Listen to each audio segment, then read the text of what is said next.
Okay, so it is December the 30th, there are the hours of the morning, and I'm back in Sunderland.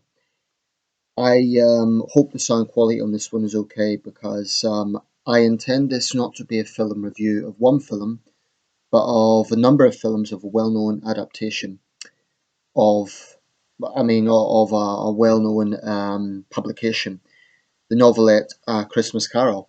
I say novelette, I think that would be the accurate description because it's actually only 60 pages long. This is a collection of Christmas stories, and you can see there they're using this as the cover because it's such a well-known story.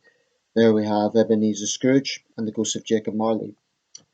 So I want to basically go through the various adaptations of Christmas Carol that I have personally seen, and I should emphasize I haven't seen all of them. So this is not an exhaustive list, but there has been a large number, and I just want to talk about some of them. Um, it's sort of a tradition in my family that we always watch A Christmas Carol, specifically the 1984 George C. Scott version, and I'll come to that in my own review in a second. But um, I think it's fair to say it's one of Charles Dickens' best known works. Certainly one of those that's most easily quoted. I think probably it would be fair to say A Christmas Carol and Oliver Twist are the two Dickens publications that have the best known characters. Certainly, all of Dickens' works are well known, but people don't immediately think of Great Expectations characters or A Tale of Two Cities characters in the same way as they think of Bob Cratchit, Ebenezer Scrooge, and so on. Just a very quick rundown of the synopsis of the basic story for those who aren't familiar with it. Um, for many people, of course, watching the film versions probably would be their introduction because because it is a novelette, it's rarely sold as an individual publication. You might get it in Dickens collections, but it's certainly one of his best known. And it's even like many Dickens works spawned adjectives um, to do. So someone's accused of being an old Scrooge. It's an analogy to this story. So basically, in this story, Ebenezer Scrooge is an aging um, merchant. His exact trade is not ever specified, but he's some sort of merchant. This is set in London of 1843. And basically, Scrooge is a miserable old git. He hates Christmas. He has bad will towards everyone. He's very well off, but he rarely spends money because he prefers to hoard it. And he treats everyone in a poor manner, including his employee Bob Cratchit, his clerk, I should say. Anyway, what basically happens is his business partner, who died 7 Christmas Eves ago, so we work that out to be about 1836, Jacob Marley, who was almost as bad as Scrooge, haunts him. And he says that unless he changes his ways, then he will be doomed for eternity. And he says he will be haunted by three ghosts. So that's actually often a trick question. How many ghosts are in a Christmas Carol? People who say three make a mistake. It's actually four. Jacob Marley, of course, is the first ghost. So anyway, Scrooge is haunted by three ghosts: the ghost of Christmas past, the ghost of Christmas present, and the ghost of Christmas yet to come. Um, and basically, the ghost of Christmas past is often depicted as either an effeminate fairy type man or a kind of princess type figure. Um, and she or he brings him to his past. And it shows he was once a happier man. It shows how things didn't go well with his young love because she felt he cared too much about the financial matters of the world. So that started to show the transition of Scrooge. Then the Ghost of Christmas Present brings him to the contemporary London that he is in. And the Ghost of Christmas Present is often depicted, well, always depicted, as a jolly old man, a big, portly guy with a long beard, looking a bit like Santa Claus, actually, but usually in a green tunic. And he basically brings Scrooge around the London of the present, and he shows the Cratchits and how they have much more modest means than Scrooge, but they're still very happy. And they show that they have a sickly son, of course, Tiny Tim, who is one of the best known characters. And in the present, He also brings Scrooge around the even more unfortunate part of London, usually depicted as a slum. So it's kind of bringing Scrooge into the world in which he is shunning. And there's one scene in the story where he says, if they had better die, they better do it and decrease the surplus population. Sort of shows his contempt for the poor. And yeah, it depicts that. Um, then the Ghost of Christmas Yet to Come is basically a silent spectral figure, says nothing, but in many adaptations he simply points to a grave, which is, of course, Scrooge. So to cut a long story short, or a relatively short story short, Scrooge changes his ways. The three ghosts, the three spirits do that. And as a demonstration of that, he goes to visit his nephew, who is the exact opposite of Scrooge's character, very jolly, generous young man. And he goes there on Christmas Day. I'm always slightly confused about the chronology of it because I can never quite work out the. Maybe someone can enlighten me on this. The three ghosts visit him, or at least Marley visits him. I assume not on Christmas Eve, but the day before that. And then the following night, he's visited by three spirits. But I'm somewhat confused by it because the Ghost of Christmas Present shows him Christmas Day, and yet this is still nighttime. So I'm a little confused by the whole chronology. Maybe someone can inform me by that. Anyway, without further ado, let me talk about some of the film versions. The one I've just watched is a little known BBC production from 1977. It's only an hour long, um, and it stars Michael Haldern in the lead role. Haldern actually played in an earlier version, in the 1951 version, but in that version he was Marley. Now, other people in this actually, I guess you could say it was a breakthrough. Well, John the Mesurier of Dad's Army fame plays the Ghost of Marley. Clive Merrison, the Welsh actor, plays Bob Cratchit. I believe he was one of the best Cratchits I've seen. He was really, especially the bit when he goes to ask Scrooge if he could have Christmas Day off. I think, yeah, he was very convincing in the role. Zoe Wanamaker plays Belle, Scrooge's love interest, the young Scrooge's love interest. That was one of her early roles. She, of course, is now associated with My Family. Um, who else? The Ghost of Christmas Present is Bernard Hill, who was later to star in Titanic as Captain Smith. And yeah, so I think this was quite a good production. I enjoyed it. I think they had a good Victorian feel, and they didn't use any special effects. It was obviously quite a low budget, but I thought it was quite good. It was quite loyal to the original script. I will say with something though, and people might not like this, but we're all entitled to our views. I think Holden was okay at the role, but my issue was he was a little bit too merry to be Scrooge. Um, the thing about playing Scrooge, I think it's actually quite a difficult role to play because he done a great Marley, by the way, in the earlier production, but I think it's a difficult role to play because for an actor, you don't want to be too theatric. Scrooge is a miserable old sort of merchant, and you want to get the balance. You don't want to be too kind of over the top, but at the same time, you want to be convincing. Now, I think Holden went a little bit too far the other way of being. I think he was determined not to be over the top, but unfortunately, that for me led to it just wasn't convincing enough as a miserable git. To me, he came across more. His character came across as more kind of mildly annoyed than basically a bitter Scrooge. But it is difficult, that's not an easy role to play. There's also one scene where Tiny Tim, obviously someone hadn't told the child actor playing him that don't look at the camera, son, because when Tiny Tim's introduced, there's just one bit where he kind of stares at the camera and it's a little bit, kind of shows that it's a low cost production. Nevertheless, it's enjoyable and I thought it was good production overall. I thought it was probably underrated. Um, Okay, so going back, there is one silent version. It's actually the oldest version available, and I believe it's the second oldest film involving a Dickens character. Unfortunately, most of it is lost. It dates from 1901. It's a silent film, of course. Um, it's actually kind of spooky, not only because it is so old.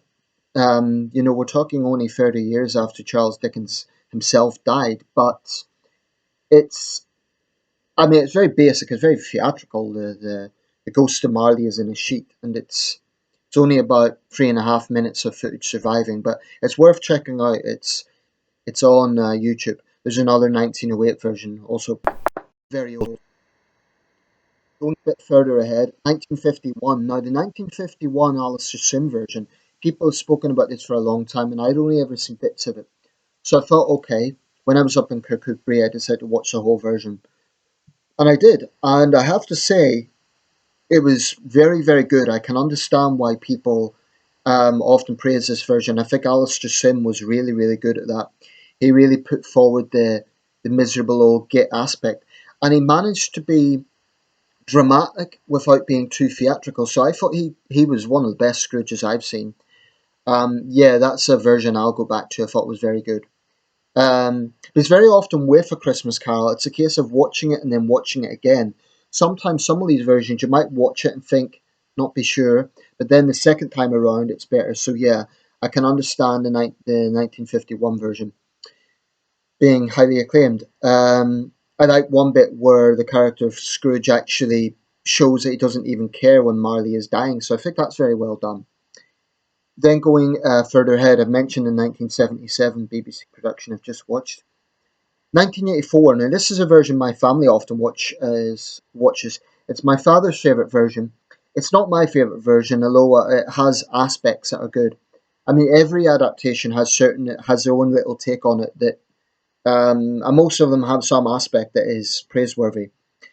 George C. Scott was highly acclaimed. Again, I would say the same thing about George C. Scott as Michael Haldane. Sometimes I think he needed to bring a little bit more energy to it.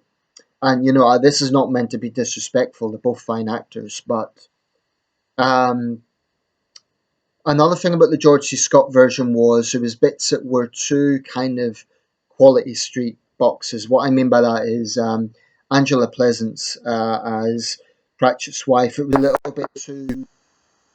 Cratchit's woman to be working class. Angela Pleasance was a little bit more. Yeah, she didn't give that impression because in other adaptations, Cratchit's wife has a real Cockney accent, and I think she didn't quite get that.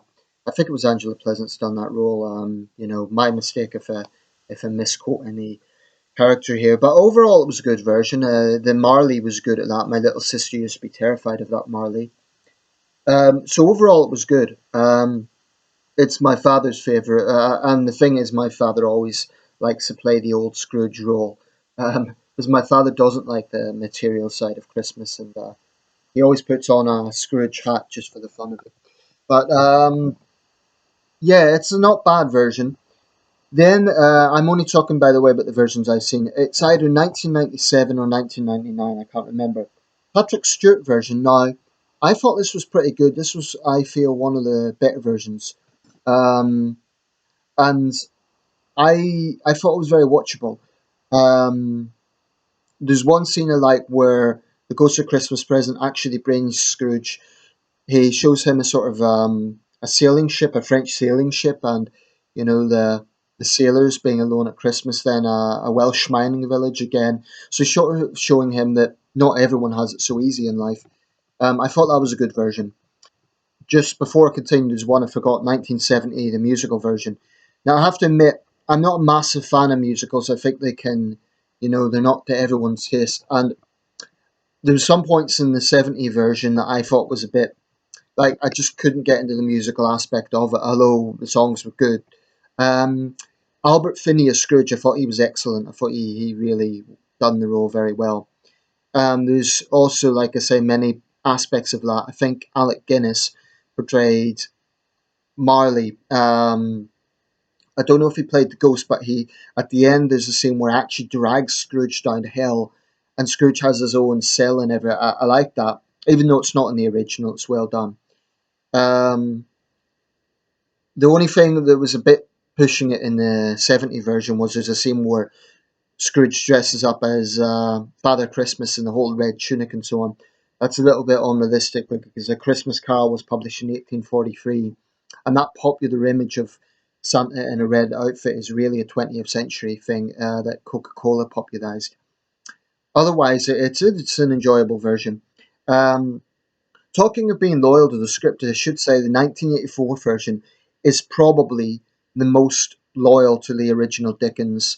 adaptation of it, because all the others throw in lines that aren't in the original. Even the 1951 version, there's some line about a carrot that certainly isn't in the original. I think it's some sort of analogy about a piece of carrot being eaten the wrong way when Scrooge is wondering about whether he's hallucinating or not. And finally, the final version I'm going to talk about, 2009 Jim Carrey. Now, when I heard about this, when I heard, okay, it's motion capture, I was slightly skeptical. But then I had seen Beowulf, the earlier Robert Zemeckis Beowulf adaptation. I really enjoyed that. So I kind of was a bit wary. I also thought, Jim Carrey, the comedian, can he really do it? Well, boy, was I wrong. Jim Carrey was superb. And in almost every respect, this was actually my favourite version. I just thought the way it was done, every little detail was wonderful. Even the bit where the children symbolizing wanton ignorance, it sort of shows a little boy growing up to be a hardened thug and a little girl growing up to be a prostitute and put in a straitjacket. There's touches in that version are very well done. The only bit I wasn't too fussed on is why there's one scene sort of around the time where he meets a ghost of Christmas present where he shrinks. Now, I've never understood that. I guess it's supposed to symbolize he's coming down to size or something, but I thought it was silly. I think they could have done without that. Nevertheless, overall, I really enjoyed that version. A lot of work was put into it. It was probably the most expensive version, and you can see why. It was very well done. Um, and the casting was great. I think they had Gary Oldman as Bob Cratchit, and it was Colin Firth as Fred, Scrooge's nephew. It was a very, very good version. Um, Even when the Ghost of Christmas Present dies, just the way it's done is very effective.